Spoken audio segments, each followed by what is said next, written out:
Hello guys, welcome back to News for the Unemployed. News I imagine you don't care about if you have a job. Yes! The David situation gets even worse as more evidence and more charges comes out against him, with all the amount of data the law has pointing to David being the killer. It is insane that some smooth-brained people out there still genuinely believe that David is innocent. Guys, he did it.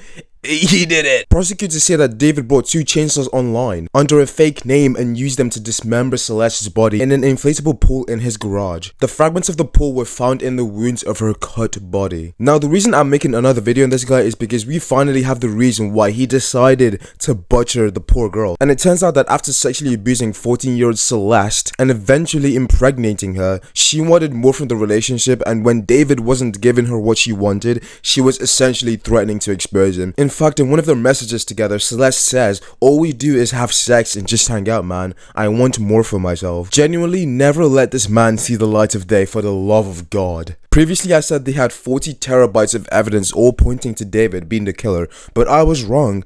They found 40 terabytes worth of CP on his phone. So a significant amount of CSAM has been found on David's phone. If you don't know what CSAM is, it's child sexual abuse material. Some reports still refer to it as child porn, but let's call it what it really is. When I say they found a significant amount, I am talking about 40 terabytes. Celeste's parents were never actually mentioned much, apparently tried to stop her from seeing David, but David apparently gave some other kid $1,000 to buy Celeste a secret phone. And on that cell phone, they would exchange sexually explicit messages, talk about pregnancy and birth control, just a bunch of horrible, deplorable things you shouldn't talk to a 14-year-old about. And it might have been the case where she was actually pregnant at the time she was murdered. She even apparently had a tattoo of David's name on her finger, which he cut off, and honestly, I'm really wondering where her parents are. That a 14-year-old girl is engaged in a relationship with a 20-year-old man and for some reason has a tattoo of his name on her finger. Like, I do genuinely feel awful. I can't imagine how distraught her parents are, but at the same time, I feel like this is a result of them not being good parents. But I don't know. I could be wrong. I could be wrong. Go ahead and sing that song you be singing. In the back of my Boy, ain't no fucking way, boy. Boy, ain't no way, boy. Boy, ain't no way, boy. Crazy old lady tries to run over a 13-year-old boy for no apparent reason. Now, when I first saw this clip, I'm not gonna lie, I thought it was GTA. Just trying to run. Oh my God. No kidding. Oh my God. Now, the person in the car is basically this 56-year-old lady who was apparently high when she tried to run over this poor kid. And the funny part is, this wasn't her only crime for the day. She apparently also tried to break into a house, failed, and after trying to flatten the child, she went back to the house and failed again. And that's where the police found her. All because she was high. Please ban this woman from smoking weed, because some people get relaxed and mellow when they're high, but this woman becomes a fucking crime lord and hallucinates a 5-star wanted level. There was no argument, no altercation, no beef leading up to this point. She just saw this kid and decided, 13 years on Earth is long enough. What an adventure. Only in America, man. Only in America. This is genuinely something I would never forget if I was that kid. The lady in the car has been charged with criminal trespassing, a DUI, and assault, so she is probably going to jail, especially because the situation was caught on camera. Boy, ain't no fucking way, boy. Boy, ain't no way, boy. Boy, ain't no way, boy. A Looksmaxxer content creator called Hulo is currently facing 15 charges of child porn. And this isn't alleged. This isn't a innocent till proven guilty kind of case. He is 100% guilty. And disregarding the concrete evidence, he has came out and confessed to the crimes himself of him purchasing child sexual abuse content for $25. Now, Mason, no more child porn, right? Last time? Okay. Never gonna do that again. No, sir. We learned our lesson? My man.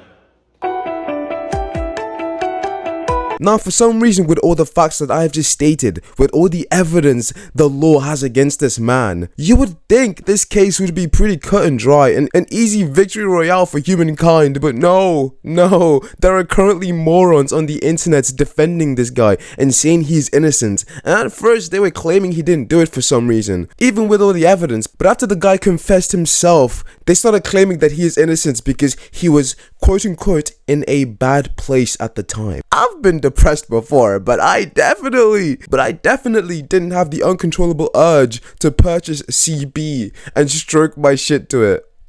TikTok influencer Mason Hulo Hall has been arrested and now faces 15 charges. Just yesterday, content creators Gideon and Alex Rosen exposed his alleged involvement. In the released video, Hall admitted to some of the allegations on camera, further intensifying the public outcry. Reports claim he paid for access to inappropriate material, increasing the shock and severity of the case. It is insane that there are some people out there that feel like they can do horrible things because they were depressed or in a bad place at the time. Guys, a depressed cunt is still a cunt. It is not his first offense, chat.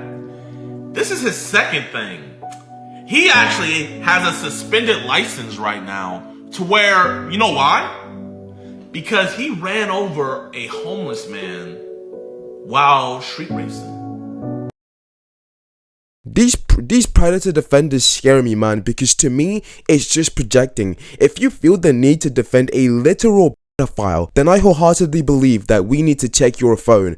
These niggas need to be PC checked. Every single one of you. So many people being outed for CP is genuinely scary because it shows me that the problem is more common than I thought it was. Back in the day, having CP or being accused of having CP was a monumental event, but in the big 26, I am almost desensitized. Anyone could have it. Anyone could have it. Your neighbors could have it. You could have. Okay, that's crazy, I can't say that. Now, the good thing about this case is that they have a lot more proof outside of Gideon's video, hence the 15 charges, because in a lot of these cases in the realm of predator catchers like Gideon, the perpetrator sometimes ends up getting away with it because there isn't substantial evidence or something like that. Now, how this guy was even caught was actually interesting. So his ex-girlfriend found out he had CP and she ends up trying to expose him online, and somehow she gets backlash from it. Insane. But you know, then she connects with Gideon somehow and they team up to take this predator down. And yeah, that's literally what happened. Another case of CP. That's like 2 in 2 weeks. Back to back. Please, let's not keep going. Anyways, guys, that is the end of the video. Please like, comment, and subscribe. I love you. Please, please, please, please, please, please.